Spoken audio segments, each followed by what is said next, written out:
Depois de todos esses conceitos que eu apresentei aqui para vocês, a gente finalmente pode entender o que é o narrowing no TypeScript. Narrowing, basicamente, é o processo de refinar ou estreitar o tipo de uma variável quando a gente recebe uma variável onde a tipagem dela pode ser de vários tipos diferentes. Isso se torna muito mais comum quando a gente trabalha com os union types, ou variáveis que podem ter múltiplos tipos possíveis. A gente pode até utilizar uma das funções que a gente fez anteriormente. Vou pegar aqui a nossa função print velho e eu vou deletar esse código aqui de dentro e vou adicionar mais um tipo aqui que vai ser um boolean. Então, vocês concordam comigo que velho pode ser string, ou number, ou boolean. Agora, esse processo de refinar tipos, ele é feito usando type guards, que a gente entendeu já anteriormente. Então, a gente pode fazer uma checagem aqui utilizando o typeof para saber qual é o valor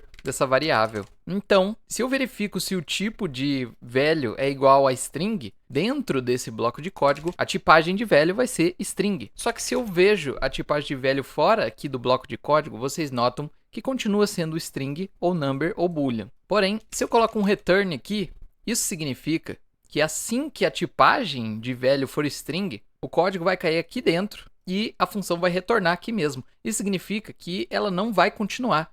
Então, é impossível, após esse if, o nosso código continuar se o tipo da variável for string. Então, automaticamente, a possibilidade da variável ser string é excluída aí da tipagem, né? Então, se eu passo o mouse agora por cima de velho, vocês notam que o tipo dela vai ser number ou boolean.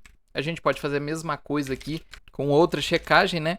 Vou verificar aqui o tipo de velho e eu posso verificar se o tipo é number.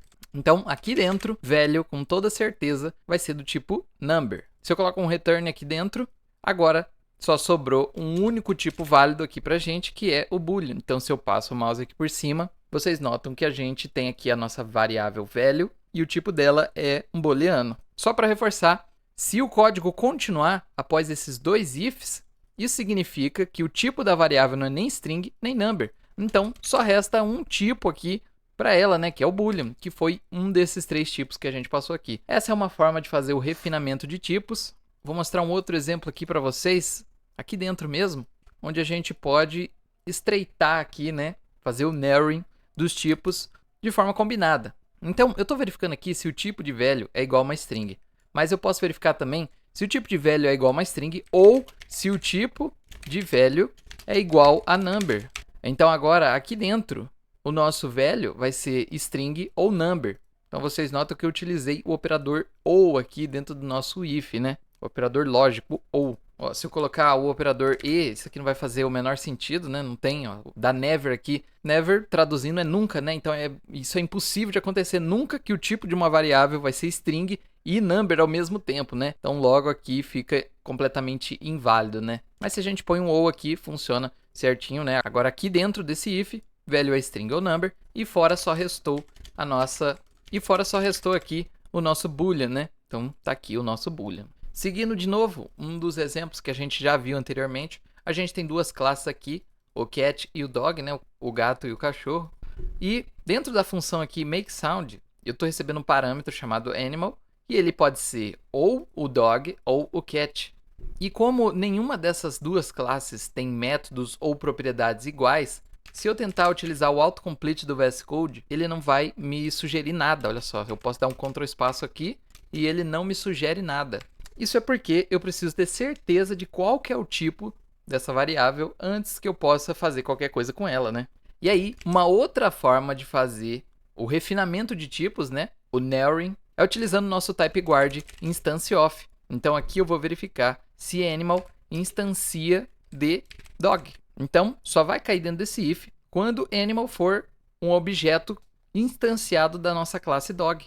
Então, dentro desse bloco desse if, se eu tentar acessar alguma propriedade, o VS Code já vai me sugerir o método aqui que a gente tem dentro da classe dog, né?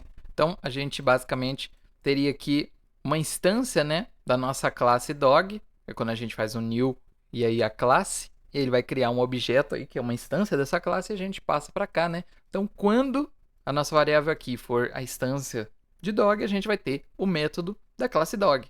Se eu tento acessar aqui fora, vocês notam que o VS Code não me sugere nada, né?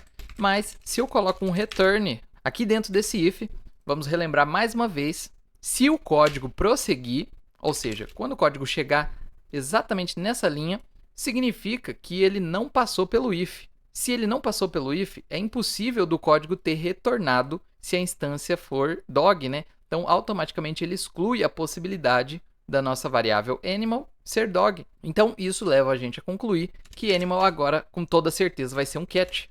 E aí, a gente pode acessar o método meow. Inclusive, se eu passo o mouse aqui por cima, vocês podem notar isso aqui. A gente pode refinar o tipo utilizando aqui interfaces também, né? E o type guard in. Vocês poderiam pensar assim, as interfaces parecem bastante com as classes, né? Então, a gente poderia utilizar um animal instance of, e aí a nossa interface fish. Não, isso é impossível, porque interfaces só existem no TypeScript. E esse código que a gente está fazendo aqui é um código JavaScript, né? A gente está colocando aqui as coisas dentro de um if. É um código funcional, a gente não está lidando diretamente com tipagens aqui, né? Então não é possível fazer isso aqui. Se fish aqui fosse uma classe, aí sim funcionaria, porque classes existem no JavaScript, né? Então, o que nos resta fazer é verificar se existe alguma propriedade ou método, né? Vou verificar se existe swing em animal. O refinamento de tipos aqui acontece da seguinte forma. Como a gente está recebendo uma variável aqui que pode ser dessas duas interfaces, fish é uma interface que descreve um objeto que contém a propriedade swing. E bird é uma interface que descreve um objeto que contém a propriedade fly. Se eu verifico que dentro de animal existe uma propriedade ou método swing, o TypeScript é inteligente suficiente para saber qual dessas interfaces existe o método swing. Então, dentro desse if, animal vai ser com toda certeza fish, né? Porque swing a gente tem o método nadar, né? Então, fish nada. Então, a gente pode acessar aqui o método swing. Fora do if, a gente não sabe qual é o tipo, né? Ele pode ser ou um ou outro, mas dentro da checagem aqui a gente tem certeza de qual é o tipo. Inclusive, se eu faço um return aqui, o código só vai continuar quando não existir a propriedade swing em animal. Isso só pode significar uma coisa para o TypeScript, se o nosso objeto aqui, que pode ser ambas interfaces, não contém o método swing, que é da interface fish, só sobra o bird aqui, né, a interface bird. Então, automaticamente o TypeScript já vai saber que animal é um objeto com a interface bird, que contém o método fly. Obviamente, eu posso fazer, ao invés de um return aqui, eu faço um else, né? Funciona da mesma forma, né? Se existir swing em animal, vai executar esse bloco. Porém, se não existir, o TypeScript já vai saber aqui no else que o nosso animal é um bird. E a gente tem o método fly aqui dentro, né? Então, com aquele nosso exemplo um pouco mais funcional também, a gente está recebendo aqui um valor onde o tipo pode ser um array de strings ou date, né? E estamos fazendo aquela verificação bem simples, né? Dentro de date, não existe o método push. Então, o TypeScript já vai saber automaticamente que se push estiver em velho, ele vai ser o array de strings que a gente definiu aqui. E aí a gente vai poder acessar esse método push e todos os outros métodos de array, né? Então, a gente tem aqui, ó, for each, o map, o filter, ou seja, todos os métodos de array. E nesse else aqui, a gente vai ter no nosso velho todos os métodos de date. A gente poderia fazer daquela forma mais boa prática, né? A gente põe um return aqui e não existe mais else no nosso código. Se o código continuar, significa que ele não caiu dentro do if e automaticamente não existe push em velho, assim inferindo o tipo date aí para nossa variável. Claro, a gente poderia inverter isso aqui, ó. Ao invés de push, eu quero verificar se existe getDate.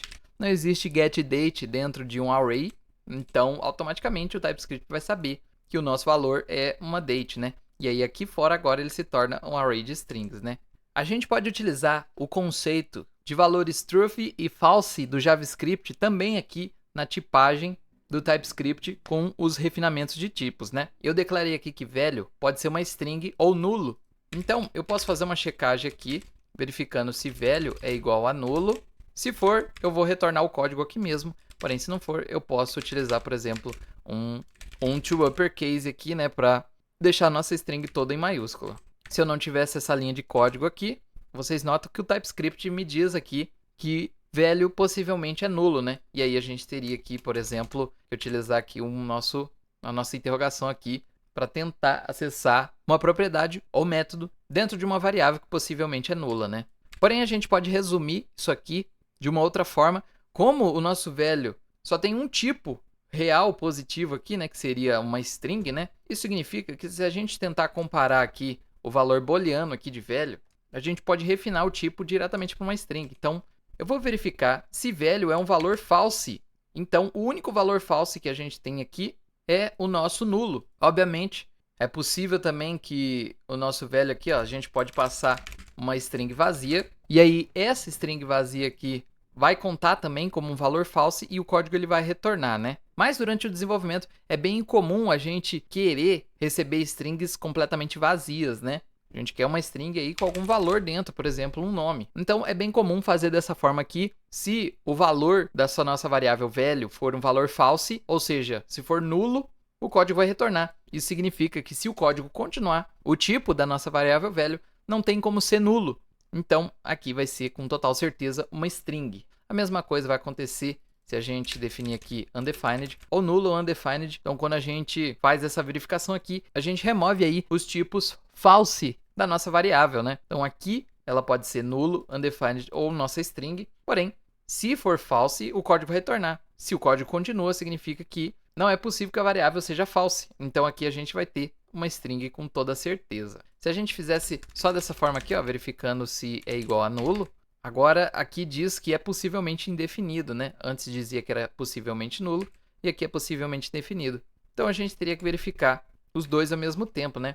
Então, se o valor for igual a nulo, retorna, ou se o valor for igual a undefined, também retorna. E aí dessa forma a gente remove os valores false aí da nossa variável e o tipo dela se torna só uma string, né? Só que nos meus projetos eu costumo utilizar bastante dessa forma, já faz um refinamento de tipos aí de uma forma bem simples, né? Eu criei uma interface user e agora na nossa variável, gente, o nosso velho aqui eu vou até renomear, vai ser um user. E eu defini aqui que ele é um parâmetro opcional. Isso significa que eu consigo chamar a função aqui sem passar nada, né?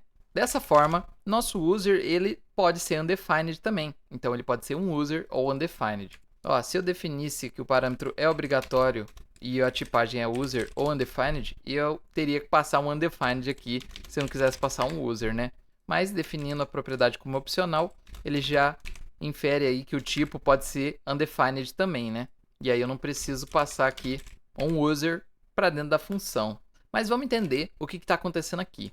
Eu posso verificar se user é igual a undefined. Se for, eu retorno o código. Agora, se não for, eu posso acessar todas as propriedades. Inclusive, como todas as propriedades são strings, eu posso fazer aqui um toUpperCase em todas, né? Mas vocês notam aqui que a propriedade nickname possivelmente é indefinida. Isso é porque na minha interface eu escrevi dessa forma. A gente tem aqui id e name obrigatoriamente, mas é opcional que exista uma propriedade nickname dentro dessa interface. Então, mais uma vez, é preciso que a gente tenha certeza de que as propriedades existem. A gente precisa ter certeza de qual é o tipo aí do que a gente está tentando acessar para poder fazer alguma coisa, né? No caso aqui, utilizando o método toUpperCase. Então, como eu faria aqui? Vamos dar uma resumida nisso aqui, vamos utilizar a nossa checagem de valores false. Ao invés de ser dessa forma aqui, eu vou verificar se a propriedade user é um valor false. Então, eu nego isso aqui e agora o código vai retornar quando user for um valor false, ou seja, se ele for undefined. Agora, se ele não for undefined, ele só pode ser um user com todas as propriedades obrigatórias e a nossa propriedade opcional. E a gente pode fazer a mesma coisa aqui, ó. Eu vou fazer uma checagem.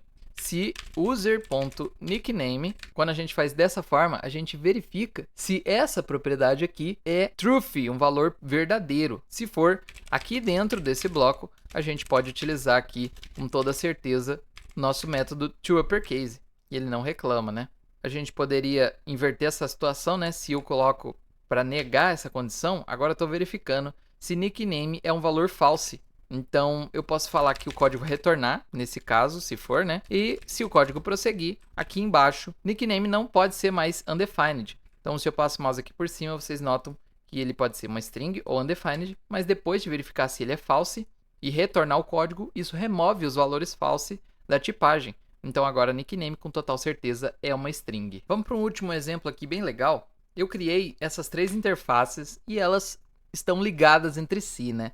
A primeira que a gente tem aqui é a interface animal, que tem nome e idade. Depois a gente tem a interface human, que tem nome e idade e pets, que pode ser aqui um array de animals. E por último aqui eu coloquei uma interface post com as propriedades completamente diferentes aqui dessas outras duas, né? Título e autor. Dentro aqui da nossa função handle, eu estou recebendo um valor que pode ser animal, human ou post. Vamos fazer o refinamento de tipos dessa variável? Então eu vou fazer uma checagem aqui, ó. Como a gente está com interfaces, eu vou utilizar o type guard in para saber se existe uma propriedade dentro dessa variável. Então, se eu quero verificar se o nosso velho é animal, como eu faria? Eu verificaria se existe name in velho. Então, olha o que vai acontecer. Name é possivelmente um animal ou humano. E aí eu posso até pôr um return aqui e só vai sobrar o nosso post, né? Então aqui fora, com toda certeza, o nosso valor é post.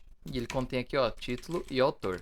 Mas como eu faria aí para ter certeza de que a nossa variável velho aqui é um animal, né? A gente precisaria ter aqui na nossa interface animal pelo menos uma propriedade que diferenciasse aí de outra interface, né? Então, eu vou criar um método obrigatório aqui, que vai ser follow, basicamente seguir, né? O animal pode seguir uma pessoa aí ou qualquer outro animal, né? Então, eu vou pôr o método follow aqui. Então, só para exemplificar mesmo, a gente tem um método obrigatório aqui que diferencia uma interface da outra. Então, aí aqui dentro, a gente poderia verificar se name existe em velho e também se follow existe em velho. Agora, aqui dentro, o nosso velho com toda certeza é animal. E aí a gente pode acessar todas essas propriedades aqui, inclusive a follow, né? E aí aqui fora, como a gente refinou o tipo, só sobrou o humano e o post. E agora a gente precisa saber qual é qual. Então, a gente pode fazer uma checagem bem simples aqui, ó. Vamos verificar se existe o title aqui na nossa variável velho. Se existir, com total certeza, o tipo dela é um post. Então, a gente tem essas propriedades aqui.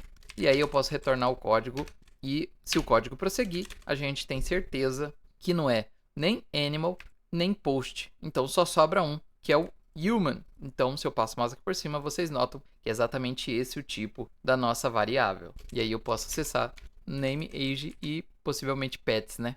Bom, existem muitas formas de fazer o refinamento de tipos aí no TypeScript, né? Eu mostrei aqui as mais comuns, mas obviamente você vai encontrar diversas outras formas se você tentar se aprofundar um pouco mais nesse conceito aqui. Porém, o que vocês precisam fixar mesmo é que o narrowing, ou seja, o refinamento de tipos no TypeScript, é nada mais do que uma técnica que permite que a gente trabalhe de forma segura com variáveis que podem ter múltiplos tipos. A gente vai estreitando, né, refinando o tipo dessa variável até a gente ter certeza de qual que é ele, para a gente poder acessar com segurança as propriedades ou métodos que existem dentro dela, né? Isso aí é mais uma das vantagens do TypeScript, né? Isso ajuda a evitar erros e torna o nosso código mais robusto e mais fácil de entender. E é assim que o narrowing, ou o refinamento de tipos no TypeScript, funciona.